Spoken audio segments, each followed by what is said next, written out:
వైకాపా ప్రభుత్వ హయాంలో Kakinada see ports లిమిటెడ్లోని 41.12% వాటాని బెదిరించి దౌర్జన్యంగా లాగేసుకున్నారు అంటూ సోమవారం రోజు ఏపీ సిఐడికి కొన్ని ఫిర్యాదులు అందాయి.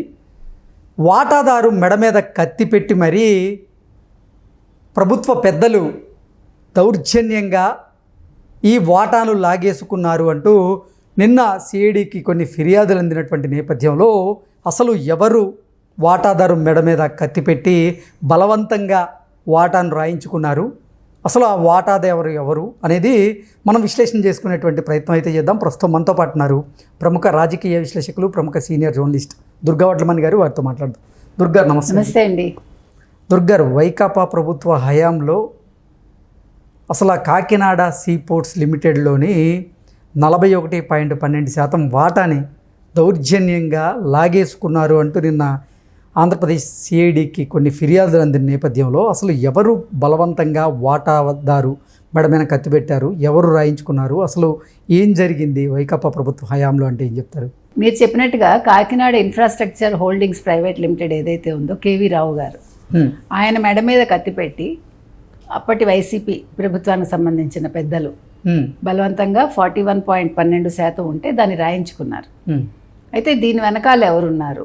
ఇప్పుడు అరో ఇన్ఫ్రా ప్రైవేట్ లిమిటెడ్ ఉంది కదా, ఇది ఒకప్పుడేమో అంతకుముందు దీని పేరు Aurobindo reality and infrastructure private limited. అంటే అరబిందో అంటే ఇంకెవరు, మన ఈయనెవరు, విజయసాయి రెడ్డి అల్లుడిది. సో వాళ్ళు ఇది ఎప్పుడైతే లాభాల్లో ఉందో 1600 చిల్లర కోట్లు దీని విలువ, అంటే వీళ్ళ వాటా 41.12. ఓవరాల్గా దాని కాస్ట్ వచ్చి 4000 కోట్లు పైచిలుకు. దాన్ని అపనంగా రాయించేసుకున్నారు. రాయించేసుకోవడమే కాకుండా అంటే వాళ్ళతో పాటు ఆ కంపెనీ కూడా కో అన్నట్టుగా పెట్టేసుకున్నారు. ఓకే, అంటే అసలు వాటాదారుని బెదిరించి దౌర్జన్యంగా తన వాటాని లాగేసుకున్నది ఎవరు, దాని వెనక ఎవరి హస్తం ఉంది, ప్రభుత్వ పెద్దలు కూడా దీంట్లో ఇన్వాల్వ్ అయి ఉన్నారా అంటే ఏం చెప్తారు? ఖచ్చితంగా ఉన్నారండి. అందుకే కదా నిన్న కేవీ రావు గారు వెళ్ళి సిఐడి ఎవరైతే ఉన్నారో సిఐడి అధిపతి రవిశంకర్ అయ్యనార్ని కలిసి ఫిర్యాదు చేశారు. సో దీని మీద 1-2 రోజుల్లో వాళ్ళు విచారణ చేపడతారు, కేసు నమోదు చేసుకుని. అంటే ఇది చిన్న విషయం కాదు కదా, వాళ్ళు యాక్చువల్గా భయపడిపోయారు. వాళ్ళ మీద ముప్పేట దాడిలాగా చేశారట. అంటే వాళ్ళ ఆడిట్ వాళ్ళని పంపించటం, తర్వాత ఇన్కమ్ ట్యాక్స్ వాళ్ళని పంపించడం, ఇట్లా రకరకాలుగా అంటే ఏమీ లేకుండానే ఆయన ఒక భయానికి గురి చేశారు.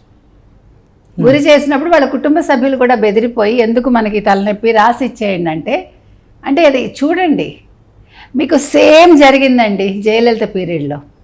You believe it or not, Sasikala కన్ను దేని మీద పడితే అది ఏ ఆస్తి అయినా సరే, ఇప్పుడు మీది ఒక 10 కోట్లు అనుకుందాం, మీకు ఒక ఆస్తి ఉంది, ఆవిడ కన్ను పడితే ఆవిడ మీకు 50 లక్షలు ఇచ్చినా తీసుకోవాలి, 5 లక్షలు ఇచ్చినా మీరు తీసుకోవాలి.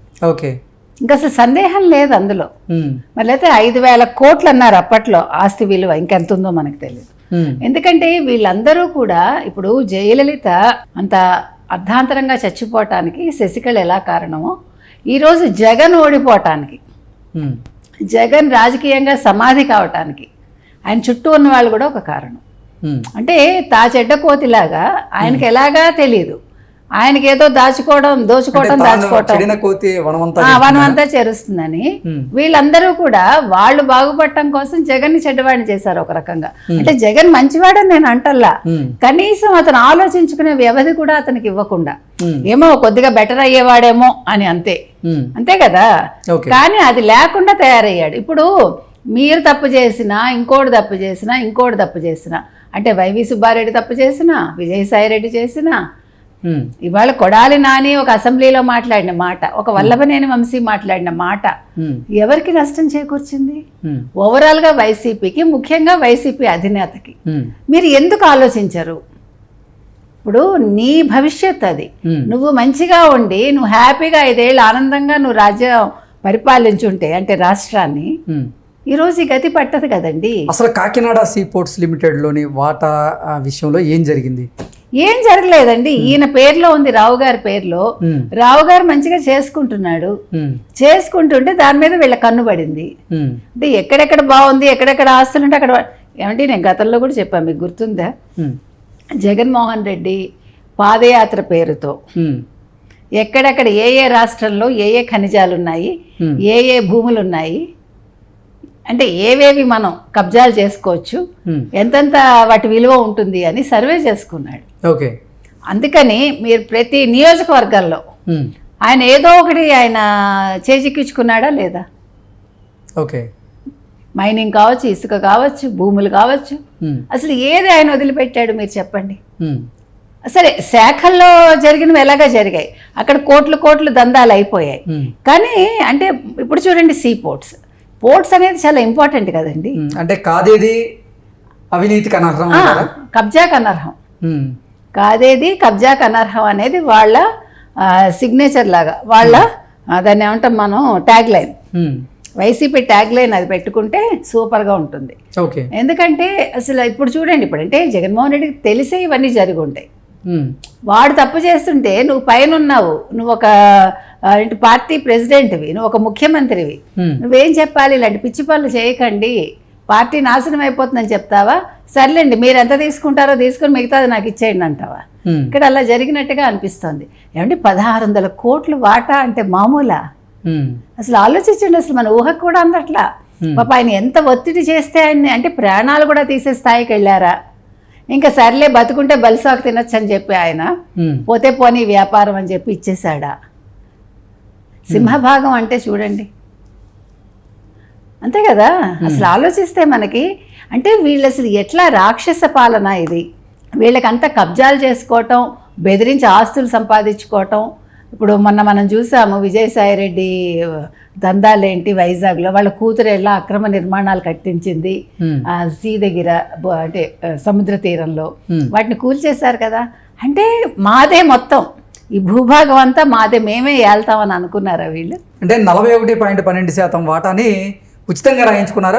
ఉచితంగా రాయించుకున్నట్టే. అంటే ఈయనకి ఏమైనా నామినల్ గా మరి ఏమైనా రైట్స్ ఇచ్చారో మనకు తెలియదు, అపనంగా కాజేశారు అంతే. ఇంకా మీకు అదేం సందేహం అక్కర్లా. ఇవాళ ఆయనకి ధైర్యం వచ్చింది, అంటే కూటమి ప్రభుత్వం వచ్చాక నేను నోరు విప్పచ్చు అనుకున్నాడేమో ఆయన. కాబట్టి ఇవాళ ధైర్యంగా ఆయన సిఐడి దగ్గరికి వెళ్ళాడు, తన గోడు వినిపించాడు. చూద్దాం మరి దీని మీద ఎంతవరకు కదలిక వస్తుంది, ఇతనికి ఎంతవరకు చేసుకుంటారు. ఇంకా 2 రోజుల్లో కేసు నమోదు చేసుకుని 1-2 రోజుల్లో దర్యాప్తు ప్రారంభిస్తామని రవిశంకర్ చెప్పారట.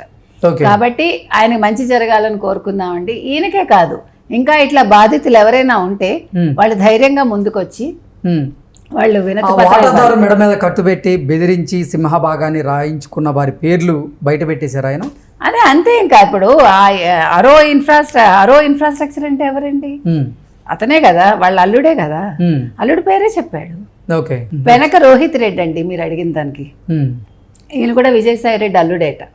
మరి అంటే ఏ రకంగా రిలేషన్ అని మనకు తెలియదు. మొత్తానికి వెనక రోహిత్ రెడ్డి చేసిన పని ఇది, విజయసాయి రెడ్డి హస్తం ఉంది. సో ఇప్పుడు ఎవరెవరు పెద్దలు ఇందులో ఇరుక్కుంటారు, అసలు ఎంతవరకు ఈ కేసు ముందుకెళ్తుంది, ఎంతవరకు రావు గారికి న్యాయం జరుగుతుందో చూద్దాం. ఓకే అండి, థ్యాంక్ యూ సో మచ్.